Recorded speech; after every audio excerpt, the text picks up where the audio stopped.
우리 방송 청취자 여러분 안녕하십니까? 브라보 마이 라이프 고선미 인사드립니다. 행복한 아침입니다. 우리는 하루에 정말 많은 말을 하면서 사는 것 같습니다. 이 말을 사전에서 찾으면요, 이렇게 나오더라고요. 사람의 생각이나 느낌 따위를 표현하고 전달하는 데 쓰는 음성기호. 사람의 생각이나 느낌 따위를 목구멍을 통하여 조직적으로 나타내는 소리를 가리킨다. 네이버 국어사전에 나온 말입니다.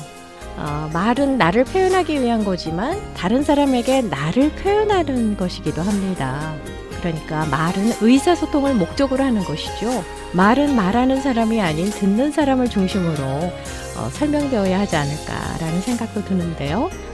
공감과 존경이 담긴 멋진 말, 배려와 따뜻함이 담긴 아름다운 소통의 말, 들어서 더 행복한 그런 대화 많이 하시면서요, 행복한 주말 되셨으면 좋겠습니다.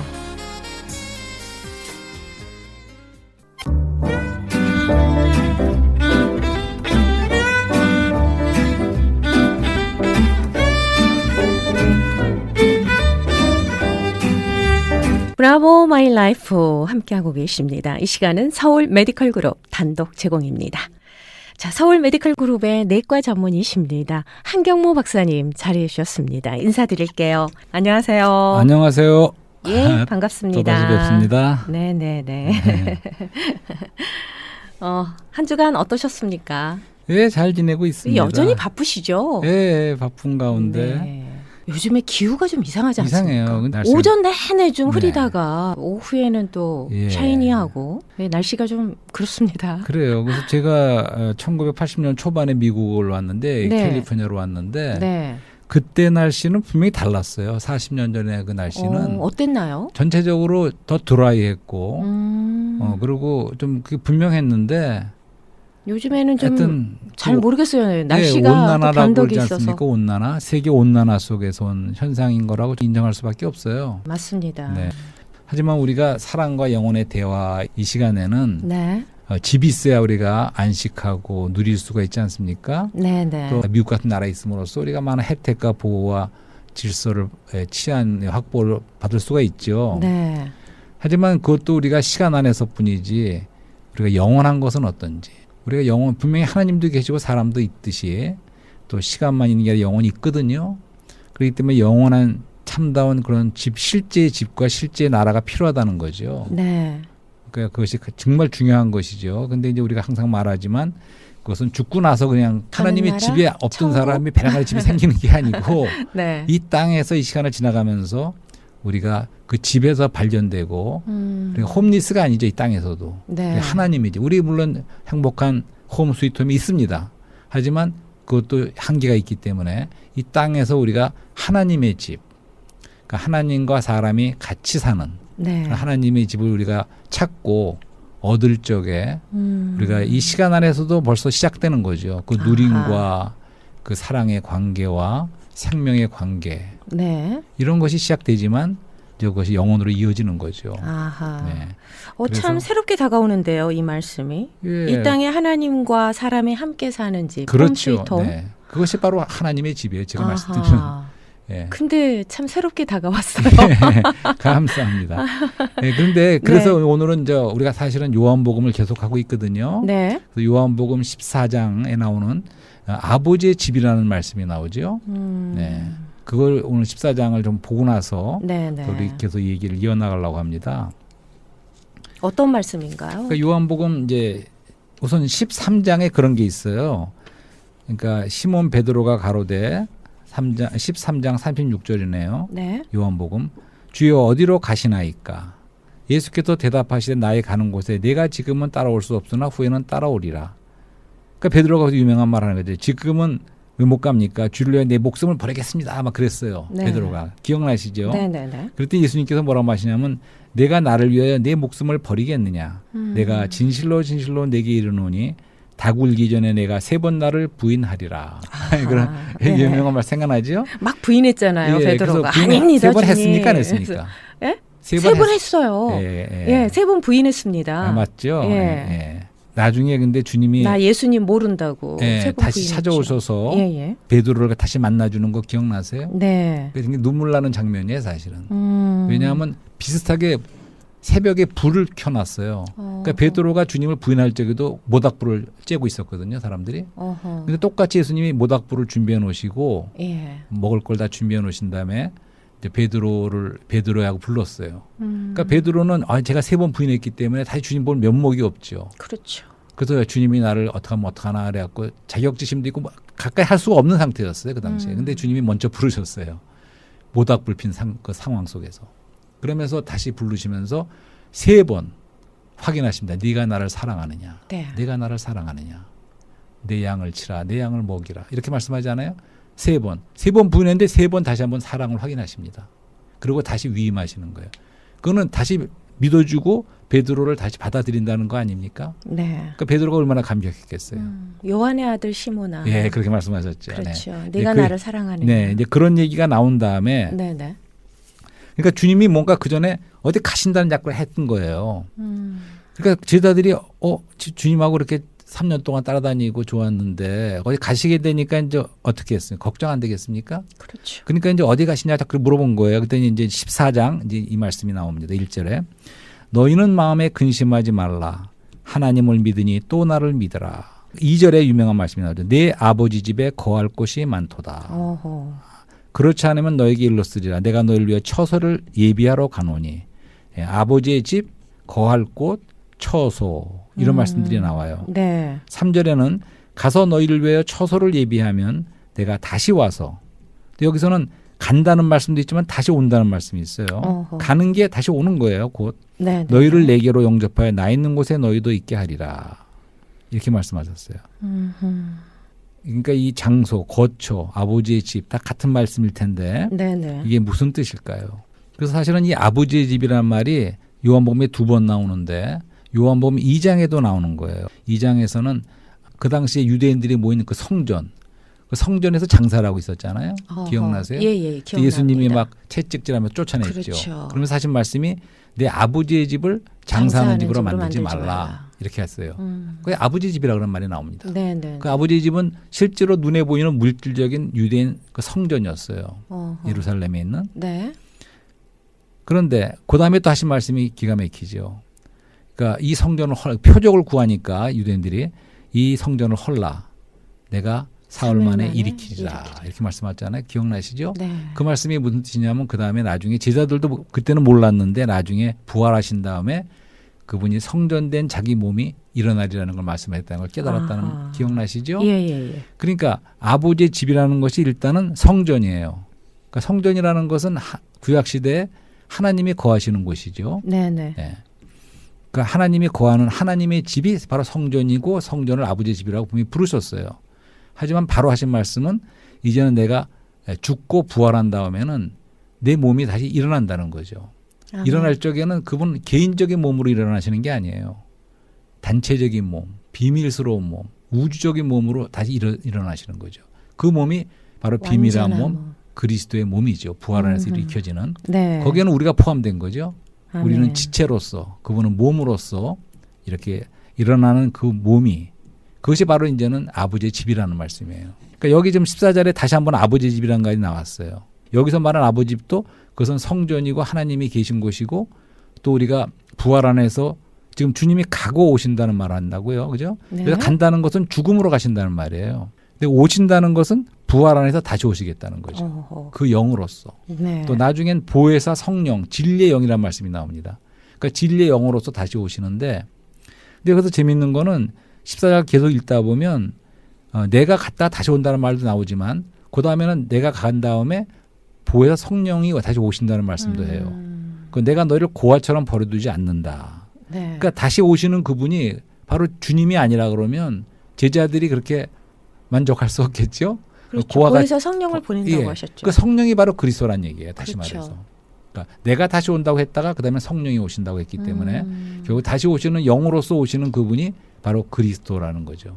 그래서 그분은 가는 것은 죽음으로 가시는 것이고 오는 건 부활 안에서 다시 영으로 오시는 겁니다. 아멘. 그래서 저게 여기서 그렇게 가고 오는 걸 통해서 내가 준비를 한다는 거예요. 가서 너희를 위해 처소를 예비하면 가는 것은 죽음으로 가는 거예요. 네. 처소를 예비가 합니다. 그 다음에 다시 올 적에는 영접하여 나 있는 곳에 너희도 있게 하리라. 이것이 바로 하나님의 거처, 네. 아버지의 집이라는 거죠.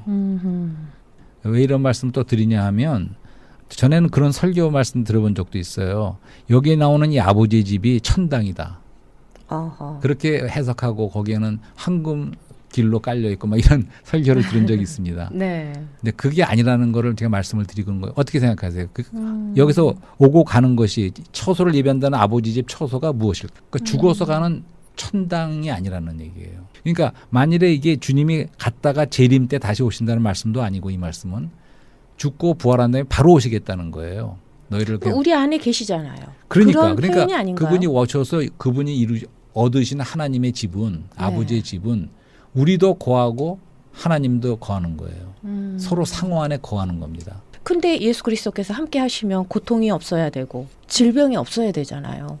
그것은 그거는 어떻게 표현을 하죠? 예, 그러니까 이제 이 땅에서의 많은 아픔과 고통과 질병과 이런 세상의 전쟁과 기아와 뭐 이런 것들이 굉장히 난무하잖아요.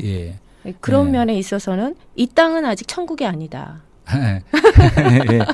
아버지 집이 없다고 우리 다 홈리스고 아니요 홈리스는 아닌데 그러니까 실질적으로 눈앞에 보이는 그런 거는 그렇다는 거죠. 영적으로는 우리가 이 땅에서도 천국을 그러니까 하나님의 이루면서 집이 영적인 주님과 동행하는 말씀이에요. 삶을 살아야 되는데 영이고 그렇기 때문에 눈에 보이는 건 아니고 물질적인 집이 아니지만 그게 또 실제라는 거예요. 참되고 영원한 것은 실제고 하나님만이 실제이시는데 이 집은 살아있는 집입니다. 죽어있는 집이 아니에요. 살아계신 하나님이 살아있는 우리들 안에 거하시는 거예요. 이 우리는 세상의 삶과는 하나님 안에 무관하게 거하는 예수 그리스도와 동행하며 천국을 이루면서 살아라. 그런데 이런 이것을 뜻인가요? 영 안에서 우리가 미리 체험하고 맛보고 그 안에 발견될 수 있다는 거예요. 그러니까 지금 아까 고통도 얘기하셨는데 말씀드렸지만 항상 구약은 요 원리를 아셔야 돼.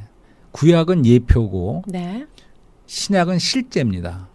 그다음에 새 예루살렘 지난 시간에 말했던 요한 모든 것의 끝은 그러니까 영원한 하나님의 집 베들 영원한 베들 영원한 장막인 새 예루살렘은 완결이에요. 그러니까 하나님의 집에 대한 예표와 실제와 완결이 있습니다. 그래서 요한계시록에 보면 더 이상 주님이 우리 눈물을 닦아주시면서 고통도 없고 아픔도 없어요. 그날에는 결국 영원 미래에는 우리가 그런 안식만 있고 고통도 없는 그런 곳에 영원히 거할 거예요. 하지만 그 시작이 오늘 시간 안에 시작된다는 거예요. 그것이 중요해요. 오늘 여전히 고통이 있어요. 고통이 있습니다. 하지만 우리가 영 안에서는 여전히 실제 안에서는 기쁘고 안식을 누릴 수 있다는 거죠. 그러니까 모든 것이 체험이 영적 체험을 말하는 거예요. 그래서 이 얘기 나온 김에 그러면 구약에서는 하나님의 집에 대한 예표가 뭔지 아세요? 성막과 성전이에요. 그러니까 모세가 광야에서 성막을 지었죠. 그러니까 그 산에서 높은 산에서 하나님께서 보이신 식양대로 지었어요. 마음대로 지은 게 아니에요. 성막 하나님 보여주신 대로 지었습니다. 그것이 그렇게 다 지어졌을 적에 하나님의 영광이 성막에 가득하더라 하는 말씀이 있어요. 영광이 뭡니까? 영광은 하나님이 나타나시는 거라고 지난번에 말씀드렸어요. 그러니까 성막에 하나님의 집이 다 되었을 적에 거기 영광이 하나님의 표현이 하나님의 나타나심이 가득했던 영광이 가득했다 그랬어요. 그 다음에 이제 그것이 발전하여 솔로몬이 성전을 다 지었죠. 그것이 이제 성막과 성전이 하나님의 집에 대한 하나의 예표예요. 구약에서. 근데 성막이 다 지었을 적에 똑같은 말씀이 나옵니다. 하나님의 영광이 성전에 가득하더라. 이렇게 말씀이 나와요. 근데 또 에스겔서나 이런 성경에는 이런 말씀이 있어요. 그리고 특별히 이제 우리가 사무엘상 같은 데 보면 이제 전쟁에서 그 성막 안에 언약궤가 있는데 언약궤는 그리스도를 상징하는 것이고 성막은 교회를 상징하는 겁니다. 근데 하나님의 집인 성막 안에 있는 언약궤가 블레셋의 손에 넘어갔어요. 대적에게. 뭐 이런 상황. 그다음에 에스겔서에도 성전 안에도 막 우상이 가득했어요. 이런 타락한 상황. 이럴 때 무슨 말씀이냐면 하나님의 영광이 이스라엘을 떠났더라. 이런 말씀이 있어요. 그러니까 성막과 성전은 하나님의 집이고 예표로서 그곳에는 하나님이 계시는 곳이고 하나님의 영광이 함께하고 임재가 있는 곳이 성막과 성전 하나님의 집이에요. 구약에서는. 그렇기 때문에 하나님을 만나려면 성막으로 가야 되고 성전으로 가야 됐죠. 자, 이제 산이 있습니다. 산이 세 봉우리가 있다고 쳐봅시다. 그런데 이것을 옆에서 보면 산이 셋이에요. 하지만 이쪽 옆에서 보면 산하가 몇 개일까요? 하나로 보이지 않겠어요? 세 봉우리가 있어도. 네네네. 이것처럼 하나님의 집은 하나지만 우리가 구약의 예표로서의 첫 번째 상봉우리가 성막과 성전이에요. 그러면 두 번째 상봉우리, 오늘 우리 신약 시대, 은혜 시대인 지금 시대에서 하나님의 집 성이 뭘까요? 질문합니다. 맞춰주세요. 현 시대는 무엇이 하나님의 집일까요? 예, 그리스도와 교회가 오늘날 하나님의 집의 실제입니다. 보세요. 요한복음에서 봤잖아요. 네. 말씀이 육신이 되어 우리 가운데 장막을 치심해. 이렇게 말씀하는 거는 그 네. 타버나클링이라고 되어 있어요. 원어에 그 네, 영어로 네, 네, 보면 네. 그 타버나클이 장막 텐트예요. 그러니까 그분은 말씀이 육신이 되어 우리 가운데 텐트를 치신 성막으로 오신 분이에요. 네. 그 당시에 그분은 2000년 전에 걸어다니는 성막이었고 그 안에만 하나님이 계신 하나님을 만나려면 성막이신 그리스도께 가야 됐어요. 그 2장에서는 아까 말한 그분이 걸어다니는 성전이셨어요. 그렇죠.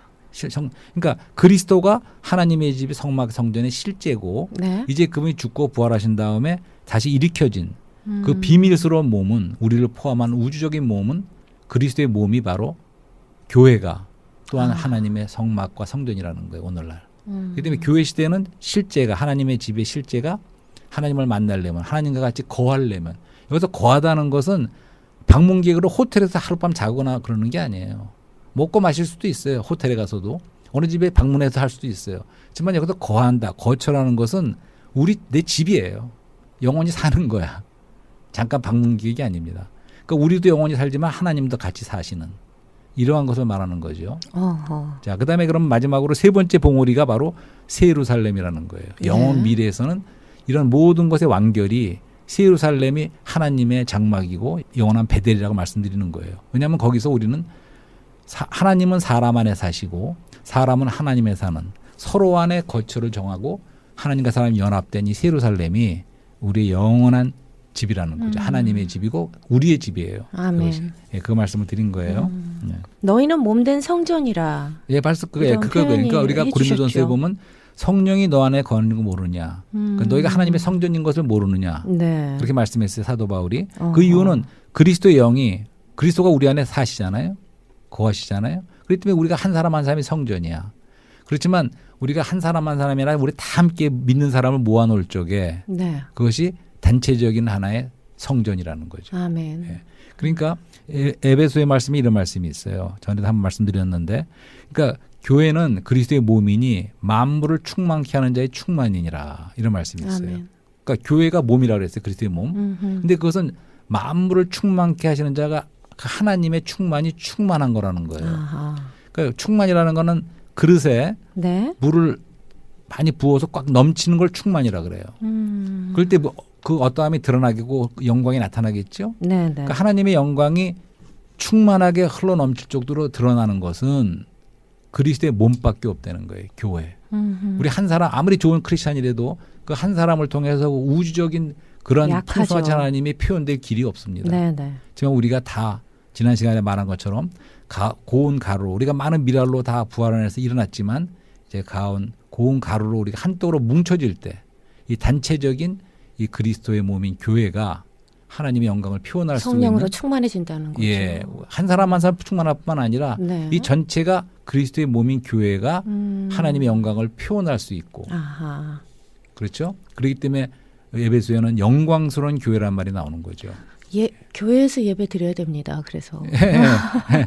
훨씬 더 은혜롭죠. 거기서 말하는 교회가 네. 어떤 집회 장소를 말하는 게 아니에요. 영 안에서 진실함으로 하나님은 영이시니 너희가 영 안에서 드릴 적에 그것이 뜰에서나 밖에서나 어디서 드리든 간에 장소의 문제가 아니고 영 안에서 드릴 적에 네. 영적 예배 하나님을 참되게 경배할 수 있다는 거예요. 그러니까 모든 게 영의 문제죠. 주님과 동행하는 예수 그리스도를 담고 있는 하나님의 자녀들이 주일날 교회에 모여서 하나님 앞에 예배드리고 찬양하고 영광 돌리는 뭐 그 시간이 얼마나 성령으로 충만하겠습니까? 저는 그런 표현이거든요. 네, 맞습니다. 네. 네. 우리 같이 모이는 그 집회 네, 중요하죠. 네, 네. 그러니까 하나님의 집은 다시 말하지만 뭐 집도 그렇지만 네. 우리가 그 집에서는 안식할 수 있고 우리가 영원히 안식할 수 있으려면 아멘. 우리가 집이 필요하겠죠.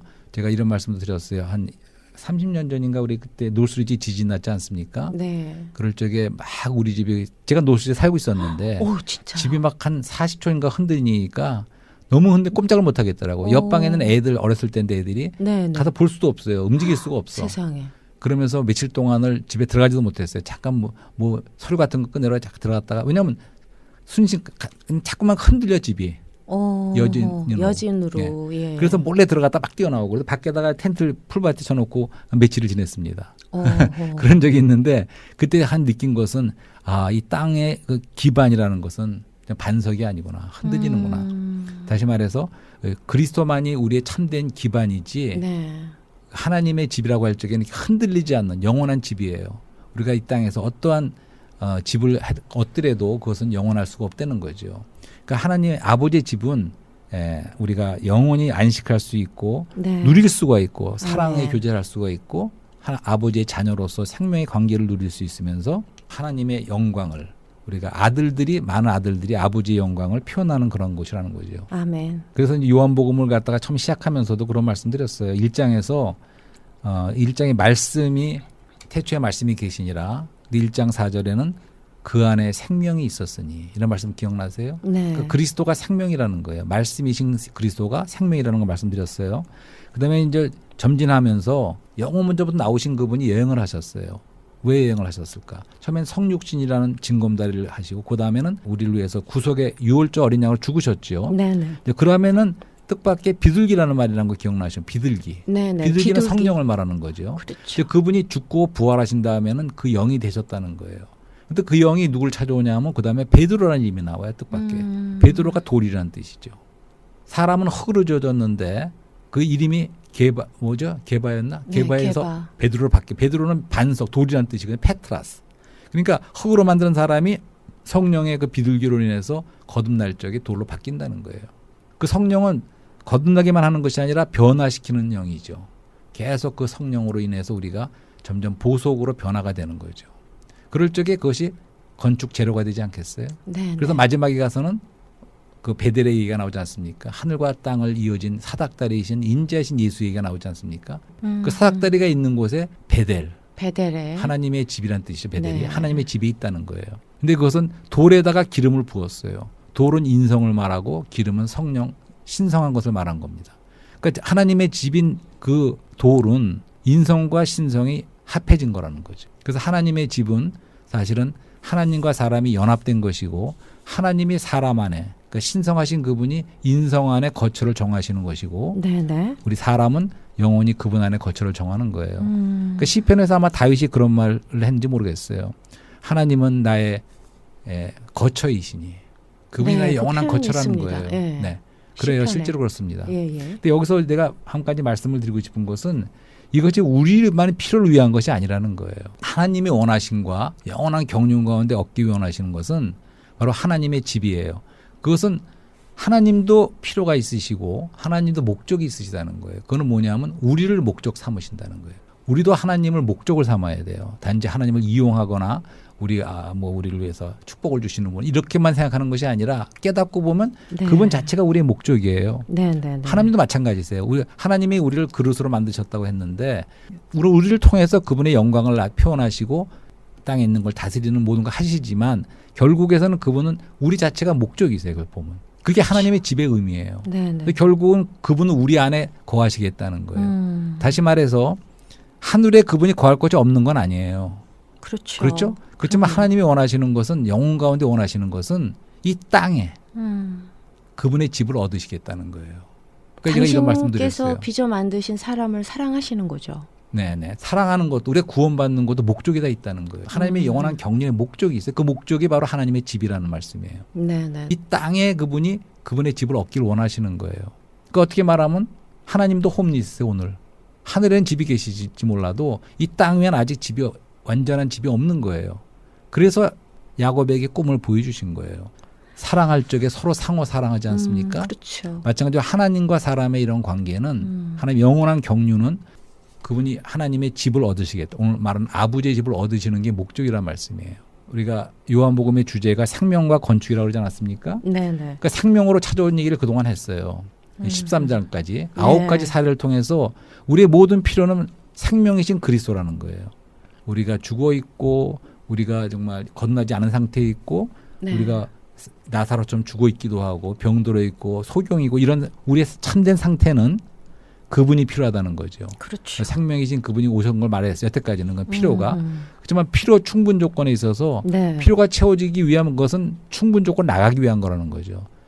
그게 이제 14장부터 나오는 이야기입니다. 아하. 그것이 바로 건축의 이야기죠. 네. 그러니까 생명을 통해서 건축으로 다시 말해서 생명이신 그리스도가 우리에게 오셔서 아버지의 집으로 하나님의 집으로 함께 건축되는 것이 목적이라는 거예요. 네, 아멘. 네, 그걸 좀 이해하시겠는지 아하. 모르겠습니다. 네, 감사합니다. 이해했습니다. 예. 네, 오늘 사랑과 영혼의 대화. 네. 아버지 집에는 거할 곳이 많다라는 예, 맞습니다. 주제의 말씀을 주셨습니다. 네. 그런데요, 정말 우리가 하루하루의 삶을 정말 감사하면서 살아야겠구나라는 생각 다시 한번 하게 네. 됩니다. 결론적으로 예. 좀 인문학적으로 우리가 어프로치했던 내가 누구이며 우리가 어떻게 의미 있게 살며 우리가 어떻게 아름답게 죽음을 나갈 것인가 네. 이 문제를 이렇게 말씀드리는 거죠. 아, 그렇군요. 나는 바로 하나님의 은혜를 받기 위한 그런 그릇이지만 네. 이번에 타락했다가 우리가 다시 생명을 얻었습니다. 그리고 우리가 의미 있게 살기 위해서는 하나님의 집으로 함께 건축되는 그것을 위해서 이 시간 안에서 이 땅을 지나면서 그분의 몸을 건축하는 그런 삶을 산다면 그것이 우리가 의미 있는 삶이라는 거죠. 아멘. 그럴 적에 우리가 아름다운 죽음으로 영혼으로 나갈 적에 이 완결인 예루살렘까지 나가는 이것이 모든 것을 설명할 수 있는 네. 그런 하나님의 경륜의 그런 목적과 과정과 하나님의 블루프린트 계획이라는 거죠. 네. 하나님의 계획하심에 우리 모두 참여해야 되겠죠. 네, 주님을 기뻐하며 천국을 이루며 사는 삶이 천국의 삶으로도 이어진다는 거. 네, 맞습니다. 예, 제 가슴에도 담았습니다. 오늘 은혜로운 말씀 고맙습니다. 네. 다음 시간에 또 기대할게요. 네, 감사합니다.